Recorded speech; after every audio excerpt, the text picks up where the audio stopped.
You broke up, you really miss him, you feel you can't breathe without him. You want him back, but because you're hurting, you're about to make the worst mistake. You'll beg, you'll blow up his phone, you'll chase, you'll push, and you'll lose him for good. But there is a better way. I call it the McDonald's rule. By the way, I'm Vincent, I'm from Spain, I have 1 million followers, a best-selling book in China, over 10 years coaching thousands of women, helping them get the love they deserve.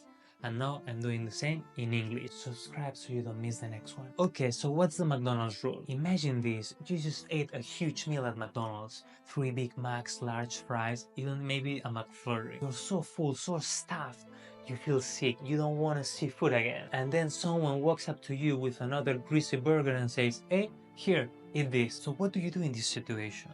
Of course you push it away, you feel disgusted.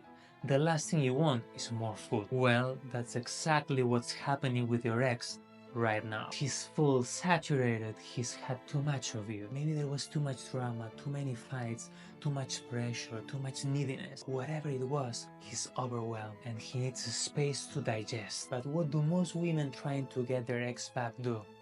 They keep shoving more burgers in his face. Every text you send, every call, every I miss you, every can we talk, every time you show up uninvited, you're just making him more full, more sick, more desperate to get away from you. And no wonder he wants to block you, because at the peak of negative emotion, when he needs space to think, to calm down, to process, to miss you, you won't let him. So here's the McDonald's rule.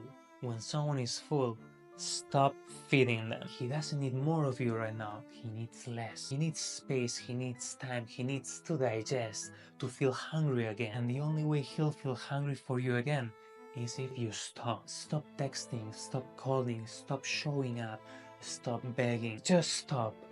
For now, of course. Just let him some time to digest the burger. Just wait until he's hungry again, and then, that's the key, come back with something delicious. That's when he'll actually want to see you, when he'll be open to working things out. And yes, I know, I really understand that telling you to stop contacting him, it feels impossible right now. Because every part of you wants to reach out, to fix it, to explain, to show him that you've changed. Your brain is telling you, if I don't do something, I'll lose him forever, or he'll find someone else, he'll forget about me. But that's a lie.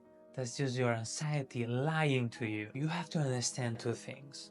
The first one is that right after the breakup, he's angry, he doesn't want to see you, doesn't want to talk to you, he maybe even block you. That's all normal post-breakup behavior, but this doesn't mean that it stays like this forever. And the second, the truth is, if you keep pushing when he's full, you'll lose him forever. Right now, he associates you with drama, pressure, negativity, discomfort. So you need to break that association. You need to give him space to digest the negative emotions, to forget the bad feelings and start missing the good ones. And that only happens with distance, with digestion. Now, many of the women that I've coached who got their ex back, at the beginning, they all had this one blind spot. They were stuck in their present pain. They couldn't see their emotions change, including his. And you know what? Deep down, you know that this is true because you experienced it yourself. Maybe in college, you had this kind of experience. You drink too much one night, and the next day you feel so sick, super hungover. And then what do you say? I'll never drink again. But by the next weekend, yes, you feel fine, you feel great, and then you drink again. Because when we're in pain, we say never again.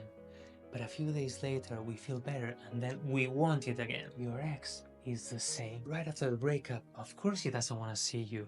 Maybe he even hates you, and maybe he even blocked you. But just like with the burger or with the hangover, his feeling will change. Just give it a couple of weeks, maybe less, maybe more, because of course everyone's situation is different.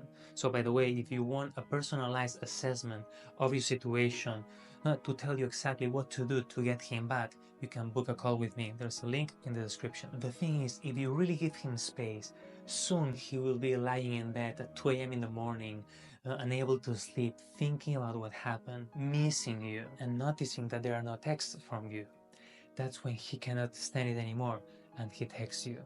I miss you. Now I know that you probably have many questions, like exactly how long should you wait? What if he never contacts you first? If you reach out, how to do it without looking desperate? Should you try to be friends with him first or just go straight to getting together? Should you sleep with him to get him back? How do you bring up reconciliation?